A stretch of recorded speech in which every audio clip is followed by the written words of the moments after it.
condutopata, psicopata, louco lúcido, louco moral, todo sinônimo. Qual a diferença dele para um doente mental verdadeiro? O doente mental verdadeiro rompe com a realidade. Tá certo? Ele alucina, delira, ele está fora da realidade. O condutopata não. Ele não alucina, não delira, ele não tem problema de inteligência. Então, qual que é a diferença dele para o normal mentalmente? Tá certo? O que difere ele de ter esse diagnóstico de um normal mentalmente? A diferença é o que ele não tem. Empatia. Empatia, sim, um deles. Sentimentos superiores de piedade, de compaixão e de altruísmo. Tá. Isso faz com que eles sejam absolutamente egoístas. Eles só pensam naquilo que interessa a eles e nada mais. Então, é clássica a pergunta que a gente faz quando vai examinar condutopatas, já suspeitando que ele vai ter esse diagnóstico. É clássica a pergunta, escuta, você está arrependido do que você fez? Claro que estou, doutor. Eu estou preso há 3 meses. Estão me chamando de monstro. Quer dizer, não é com aquilo que ele fez a vítima. Ele não está arrependido com a ação, ele está arrependido... E todos os condutopatas são iguais. É o que estão fazendo com ele. É o que recaiu sobre ele. Porque se não tivesse recaído, é zero arrependimento. Eu tenho casos, com todo respeito, maravilhosos, entre aspas. Maravilhosos do ponto de vista psiquiátrico forense, não é? São casos todos terríveis. Mas, por exemplo, de um matador que ele matou... que é um clássico da literatura psiquiátrico-forense.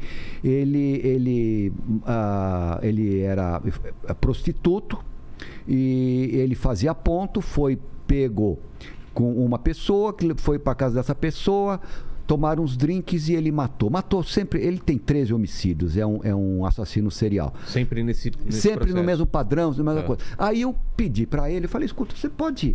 me fazer, eu gosto muito disso. Você pode me escrever uma carta com seus sentimentos, porque aí ele vai ter tempo para refletir, tempo para pensar, eu também vou estudar o que ele está colocando, etc. Eu gosto disso. Tenho até uma pequena coleção de carta de doentes mentais, de esses condutopatas, etc. Mas ele tem nesta carta, é impressionante. Ele diz que ele não tem culpa do crime que ele praticou. Ele fala assim, por que ele me convidou para tomar um drink? Se eu não tivesse convidado para tomar um drink, ele não teria morrido. Quer dizer, ele ainda culpa a vítima. Mas isso é relativamente comum. Essa moça glamourizada, que teve até filme, etc., que matou pai e mãe, mancomunada com dois indivíduos. Ela, quando a psicóloga perguntou para ela se ela estava arrependida do que ela tinha feito... O que ela falou? Ela falou meio arrependida, meio. Mas você conhece alguém que se arrepende meio de ter matado o pai e a mãe? Não, claro que não. Você acha que é possível? Claro que você briga com seu pai, você não vê a hora de arredondar. Com o pai, com a mãe, com uma pessoa querida. Meio. E isso ela falou ainda com uma certa... Não foi nem franqueza, porque ela não está zero arrependida. Meio arrependida, não está arrependida. Mas as respostas são clássicas. Eu tenho várias nesse sentido de absoluta ausência de sentimento superior de piedade, compaixão e altruísmo. E isso leva a uma ausência da capacidade de criticar aquilo que faz. Se eu não sei o que eu fiz, eu não tenho crítica. E pode dormir com a cabeça tranquila no travesseiro. Dorme com a cabeça tranquila no travesseiro. Outro grande matador que teve também, um matador matou a família, pai, mãe, 3 irmãos. São casos clássicos que eu estou recordando aqui. Você está arrependido do que você fez? Eu examinei ele exatamente na data, uns anos depois, na data que ele tinha matado o pai, a mãe e 3 irmãos. Exatamente no mesmo dia. Aniversário. Estava fazendo aniversário do crime. Do crime. Eu falei, fulano, você lembra? Você sabe que dia é hoje? Hoje é dia tal, tal, tal, tal. Você lembra desse dia? Um dia. Eu falei, mas escuta, há tantos anos, você matou seu pai, sua mãe e 3 irmãos. Também o mesmo diagnóstico de condutopata. O que isso representa para você? Ele falou, Guido, o que representa? Está fazendo 10 anos. O ano passado foi 9, o outro foi 8, o outro foi 7. Quer dizer, nada, é zero. Não há ressonância afetiva. Mas isso é só isso que eles têm de diferente? Não. Mas antes da gente ir para outro assunto, e quando o indivíduo ele vai querer te falar que está arrependido só para ter um perdão ou para ter você consegue Meu perceber? amigo Vilela, veja. Você entendeu, né? Claro. Não, estou muito arrependido, não queria ter matado meus pais. Meu amigo, isso, para um psiquiatra forense de formação, não precisa ter muitos anos de experiência. Sim. Com um pouquinho de experiência, com 2, 3 anos de experiência, desde que tenha um pouco de experiência, que viva. Isso aqui é impossível. Dá para perceber na hora.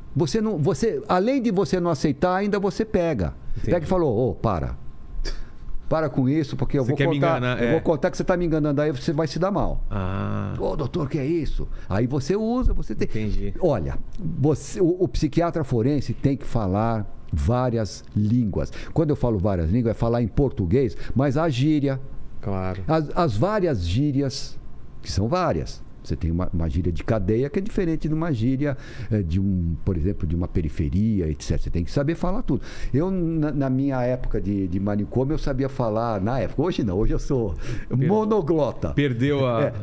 Perdi porque, enfim, não... Muda muito, né? Muda, mas eu sabia falar na mão.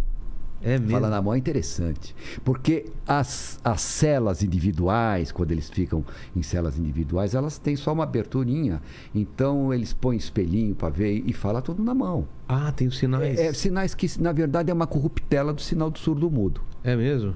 Mas é corruptela, né? Tá. Então, você tem que saber falar. E dá para falar bem. Então, todos eles falam de longe. Às vezes, na velha penitenciária do Estado... E no presídio, na penitenciária feminina, no caso de detenção feminina e penitenciária do Estado, tinha uma diferença longe, mas ele falava na mão. Caramba. É interessante.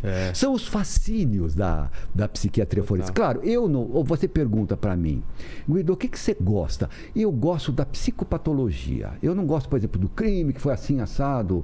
Não tenho. Isso Como a mente funciona. Eu vejo o crime apenas e tão somente como uma fotografia exata e em cores daquele momento. Entendi. E não dá mais para simular, porque acabou.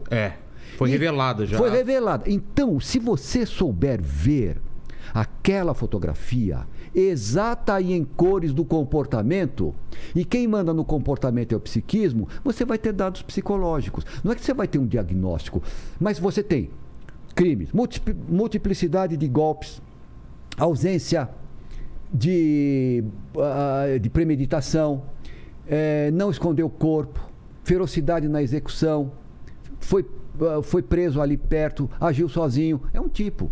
Entendi. Outro tipo, um só tiro, agiu junto com comparsas, escondeu o corpo, premeditou. É outro tipo. São psiquismos diferentes, que já vão te dando Porque a psiquiatria, posso falar uma coisa com toda honestidade para você, a psiquiatria, ela não é difícil. É? Não. Me parece uma coisa tão absurdamente complicada. Não é. Não é, porque ela é padrão. É como, por exemplo... É reconhecer padrões, é um trabalho de reconhecer padrões. Claro que igual todas as especialidades médicas. Claro que tem horas que refoge, tem horas que complica, quadros híbridos, mas todas as especialidades médicas, elas são iguais. Elas têm aquele determinado padrão. Claro, a experiência te leva a determinados casos que são, às vezes, sui generis, que te dão mais trabalho. Mas o geral, não. Entendi. O geral é aquilo. Mas você estava falando da falta de arrependimento. Qual outra? Você estava elencando. Você tem a falta... Exato, a falta de arrependimento, a ausência de sentimentos superiores de piedade, compaixão e altruísmo.